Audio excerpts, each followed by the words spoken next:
Magandang morning. Late na naman. Yes sir. Day 8 of walang kwentang vlogs here in Osaka, Japan. Day 8 na diba? Tama, day 8. Pumunta lang kami Uji for the matcha vibes. Yun na lang actually gagawin namin. Hindi, magkukutok ka tayo. And yun, Kyoto. Lakad-lakad sa Kyoto. Ano-ano. Yung Temple. Golden Pavilion. Golden Temple. Afternoon. Wala na. Bukas uwi na kami in the afternoon. So, Dating natin yeah. sa Pilipinas. 11:55. PM? Yeah.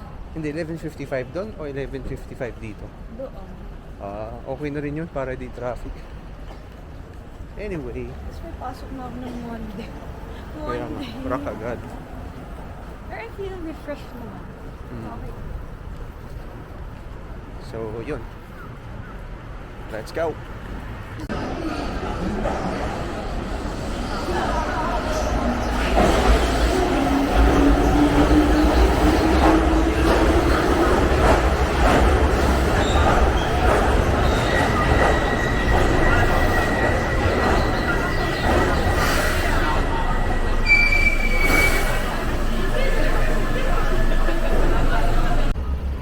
We're now here at UJ. Ganda dito.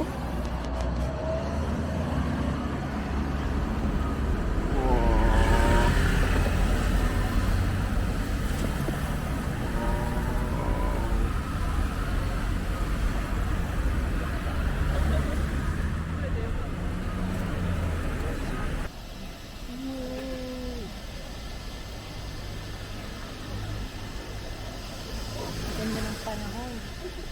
Forecast daw, maulan. Mainit lang super.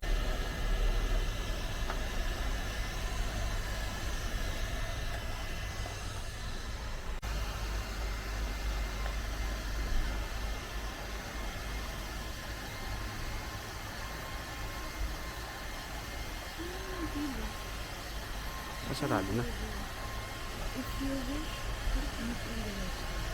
Yes, if you wish. Dito pa.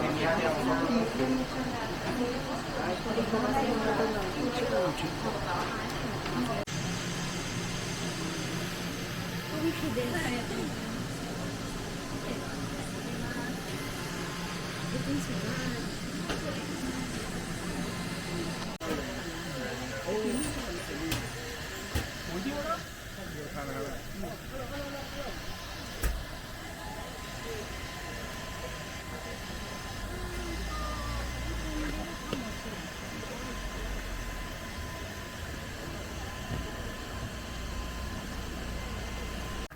Dito kami sa Budoin Temple. Ito daw yung nasa 10 yen coin nila. Correct. Yeah. Pero ito yung likod. Mamaya doon kami sa harap. Init eh. Init. Ano yun guys? Ooh. Ganda.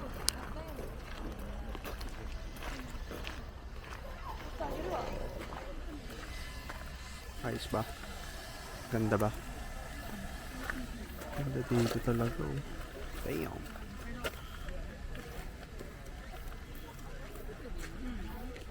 Ayan na. Wow. Tignan mo, mukha na naman kaming may neck injury. Sobrang init kasi. Ano oras? 12:30 is Tapat na tapat. Kain kami ng ramen guys, pero matcha. That's crazy. Pero try lang. Matcha takoyaki. That's crazy then. Let's go. Spicy matcha ramen. Tapos matcha dumplings. Matcha galore. This is Janet's heaven.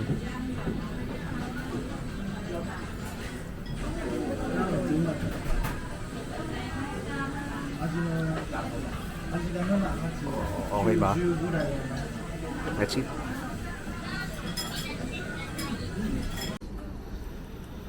Walang sawang matcha. Ngayon naman ay mag-ano kami. Matcha ice cream. Yun lang, mas mura. Parang tsaka mas madaming selection dito, no? Tara. Sabihin natin tayo. Ito na. May ice cream na matcha, tapos may mga sahog. Ito mochi. Na matcha. Nasa ano to eh. 900 yen to. So, mga 360 pesos. 350. Tapos ito naman yung isa pa. Yan. Medyo ganun din yung vibes. Thank you. Ito naman 800 yun. Pero I think almost the same lang siya. Buka na namin. Oh, white and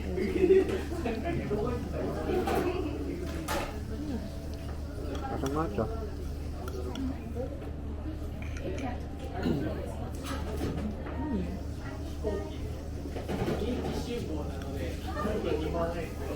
May white ka rin ba ng ice cream? Wala. Ito, sir. Yung white, ano siya? Parang vanilla lang eh. Pero ito, lasa ng vanilla. Ah. Tulog, wala pang 5 seconds.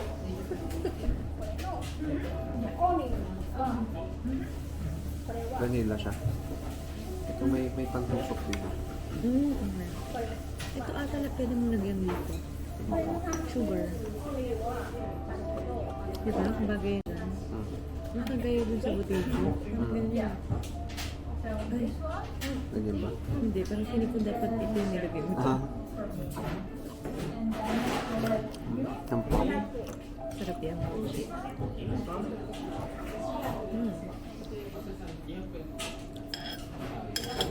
Hindi ko alam kung ano siya. May ganun din ka na lang.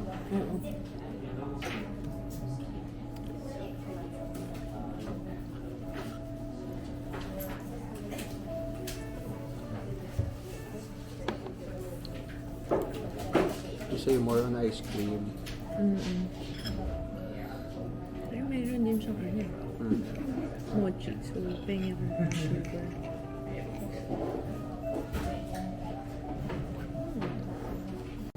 Pero ako powder na. Ano ba sa? Parang mani.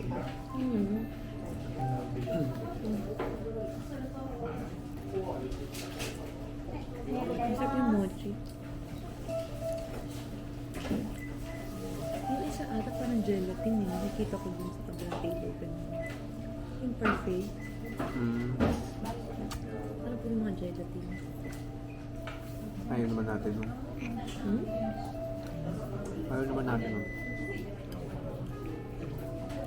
Sarap.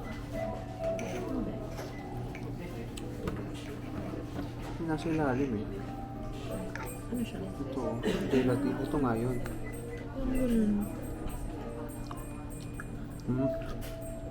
Matcha din siya. Pait? Kaunti.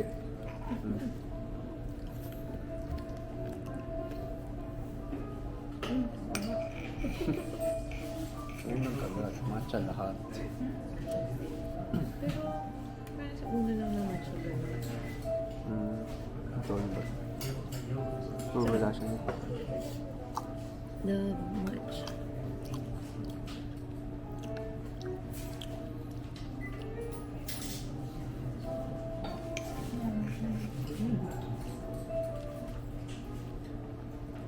Ito yung lasa nyo. White. Parang salty. Minatuso siguro yan dito. Baka. Parang Yung kinainan namin, yung mga palibre din silang candy. Pero syempre bumili kayo kung gusto nyo. Free taste lang siya. Masarap naman.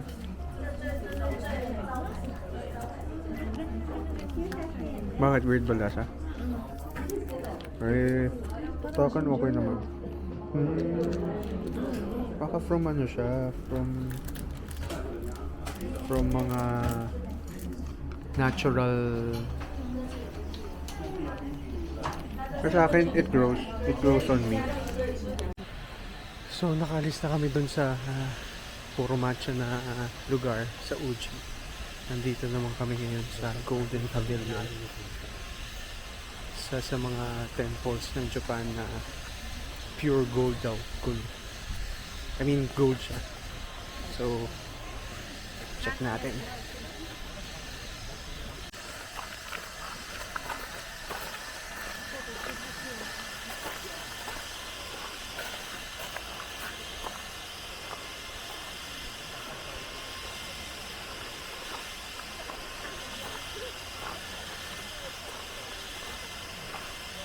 Ewan ko kung nasan tayo ngayon. Hinahanap ko yung Golden Temple. Where is it? Ito na yung Golden Pavilion. Golden Temple na sinasabi nila. Medyo gold naman siya.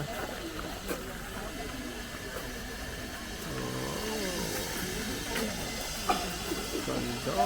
Ganda rin.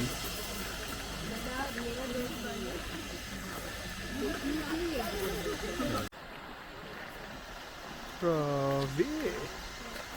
Pang montage.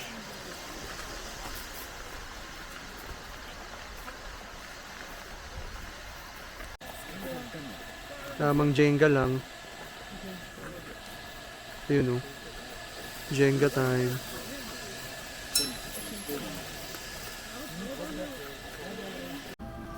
So may Yakiniku place na malapit dito sa Golden Pavilion. Mga 10-minute walk away. Ayan. Nagluluto ang aking tagaloto. Dumikit. Tatakot ako. Sige, ako na mag-ano. Ikaw matanggal. Sumaharami na gozaimasu. Ah. Yun yung steak.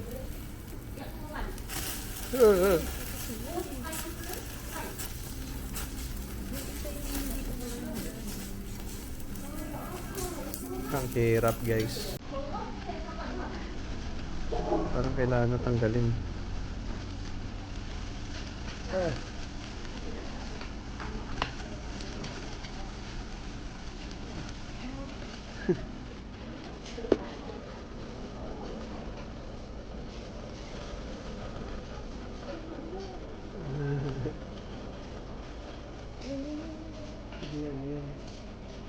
Ano, naging bistik na.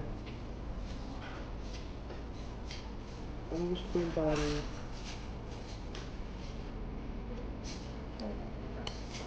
Huwag na doon.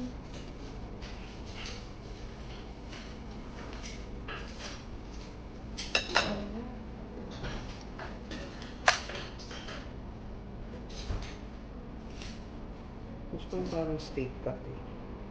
Yun na yung steak. Ito ba? Dito talaga sa lagyan natin.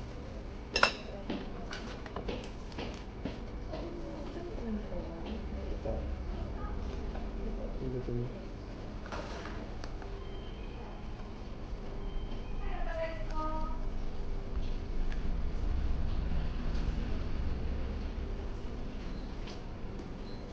Sumimasen.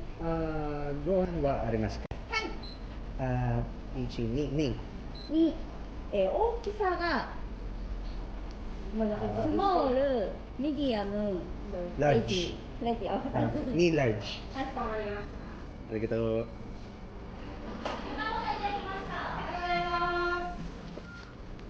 Nakita, narinig pa pala yung ano ko.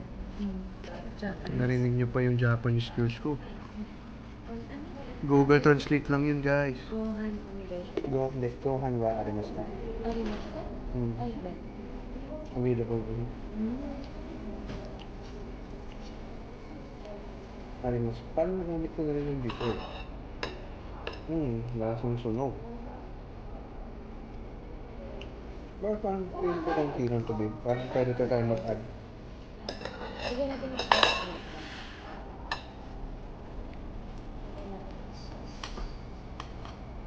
Pero masarap siya. Masarap siya, di ba? Oo. お疲れ様で、かしこまりまし Kasi nga mag-iiwan tayo. た。はい、3盛りでございます。 Pero, 新規3名様です。いらっし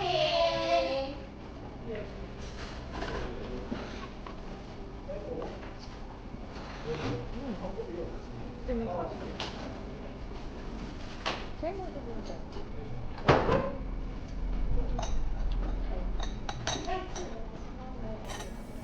At pag dito mo lalagay.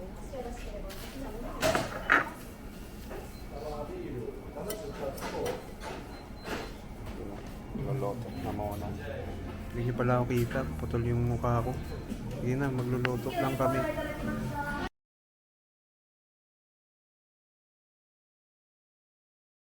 Ayan. So yun, last night na namin dito. Lapit sa naman Osaka. po. Huwag naman na ayoko na mapakita yung mukha ko. Laki-laki, oh. Parang may ka-video call ka. Ganun. Walang kwentang vlogs nga. Ano ba? Eh, ayun. Nagko-compute kami ng ginastos namin for the whole trip. Ayun, nasa around 160K yung ginastos namin. 9 days, 8 nights, no? So, tama nga yung sinasabi nila na 10,000 per day talaga yung kailangan mong budget. Pero yun nga, pinag-uusapan namin, hindi naman kami nagtipid din talaga din kasi nun. I mean, syempre, yung airplane ay seat sale. Tapos yung, medyo budget lang din tong hotel. Hindi siya yung parang, Hindi mo nga napakita sa kanila. wag na ang gulo. Pero may maliit lang. Pero usually daw, maliit lang naman daw ang mga hotel sa Japan. Pero tutulog lang naman kami din kasi dito eh. Pero maganda siya. Maayos din naman yung hotel. Actually, bulk ng cost namin sa hotel, magkano, di ba? 40 plus din. 46. 46. Sa 8 nights yun. Hindi na kami lumipat. Tapos, sa airplane, sa around almost 20. Di ba? Almost 20.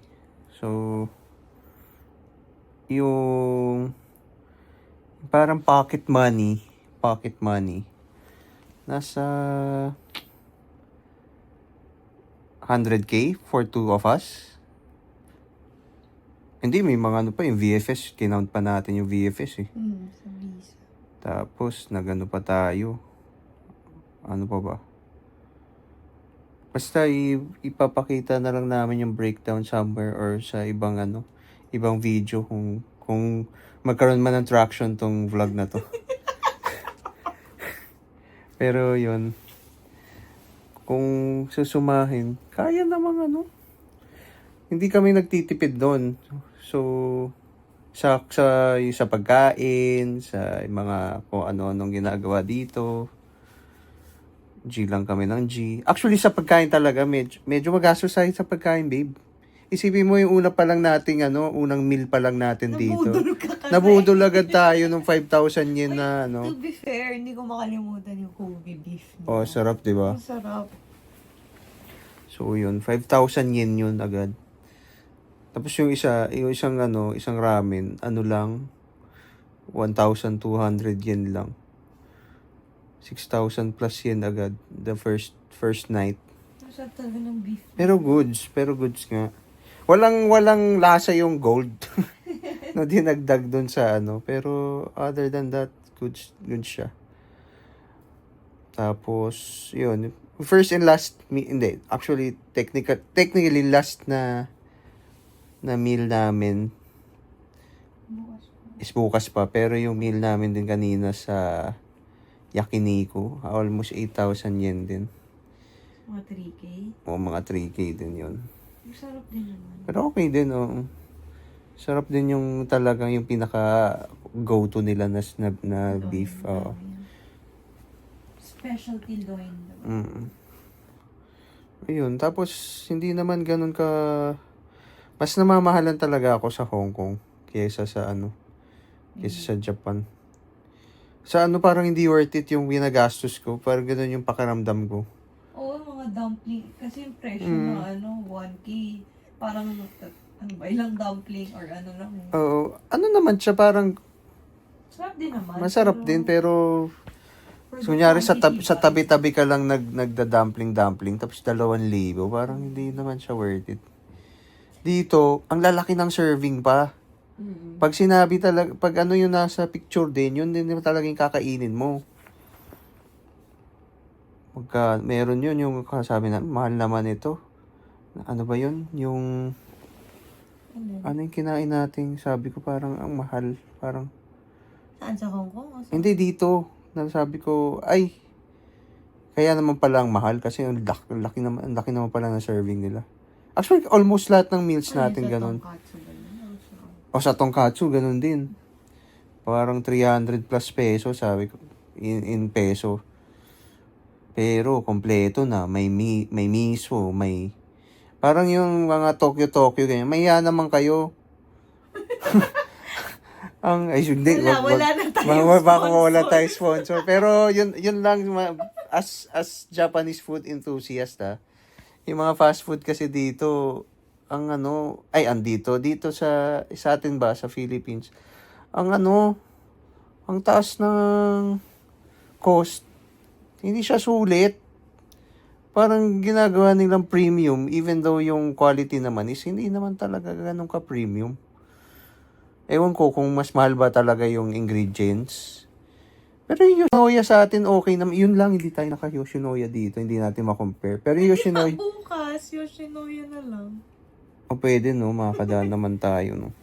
Everything food. Kasama na din pala yung pasalubong doon na worth around almost 7 to 8K. Yung sa joint, yung sa akin 12K na.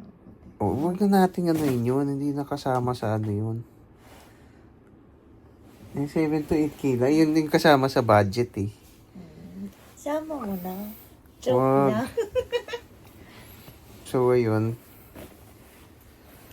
Ay. Ayoko pa umuwi. Yun lang masasabi ko. Parang, yung mga first 3 days, parang sobrang nakakapagod talaga. Lalo na yung schedule kasi namin may itinerary din. Na, syempre, kailangan namin sundin para medyo goods naman, sulit. Date naman natin. Pero late din kami nagigising pala. Usually, nagigising tayo mga 8 to 9, pero bumabangon tayo tumaalis. 10 na talaga. So, kung medyo budget gipit talaga, sa tingin ko yung ginawa namin, kaya mo pang i-compact into 5 to 6 days siguro. Pero hindi kasi, sa amin kasi, ewan ko, tumatanda na rin siguro. Sakit na nga ng likod. O, hindi siya, baka hindi siya maging enjoyable pag sobrang yung, hindi mo appreciate yung mga tinitignan mo. Tulad nga dyan, kanina, parang puro museum lang naman yung pinuntahan natin, ay mga heritage site lang nila, like yung Golden Pavilion, tsaka yung sa Uji. Pero ang tagal din natin dun at least almost 1 hour din tayo, 1 hour to 1.5 hour din dun sa loob. Kahit nagpipicture-picture at tingin-tingin lang din tayo. Pero yun, ina-appreciate mo yung beauty ng everything, ganyan. Sa tingin ko, hindi mo magagawa yun yung kapag nagmamadali ka. Tapos yung weather din siguro, factor din. Init sobra talaga. Sobrang init talaga. Kung babalik pa talaga kami for sure. Tatry naman namin yung different seasons. Sa tingin ko, mas may enjoy namin siya na medyo hindi summer. Hindi ko pa natatry winter. At hindi ako fan ng winter. Sige, gusto niya mag-winter. Pero kasi ako, lamig eh. Magiging bakatong ako the whole trip. Siyempre, magbibili ka ng mga heat tech, yung makapal na Ayun nga, hindi nga lang ako fan. Kaya, ewan ko kung ma-enjoy ko siya. Hindi mo pa nga na-experience. So, ayun. Thank you, guys. At, pang-ilang thank you, guys, ko na to. Lagi ko kasing kinakat. Kasi hindi ko alam sasabihin. Pero, bigyan nyo kami ng suggestions, mga comments, kung paano na i-improve yung aming walang kwentang vlog. Pero ayaw namin ng masyadong may kwenta yung vlog. Kasi masyado siya matrabaho. Ito, tignan mo dito, chillax lang kami. Pero, ayun. We'll never know. Pero, see you at our next trip. At sa mga kung ano-ano pang gagawin naming hanas sa buhay. Bye! Aww.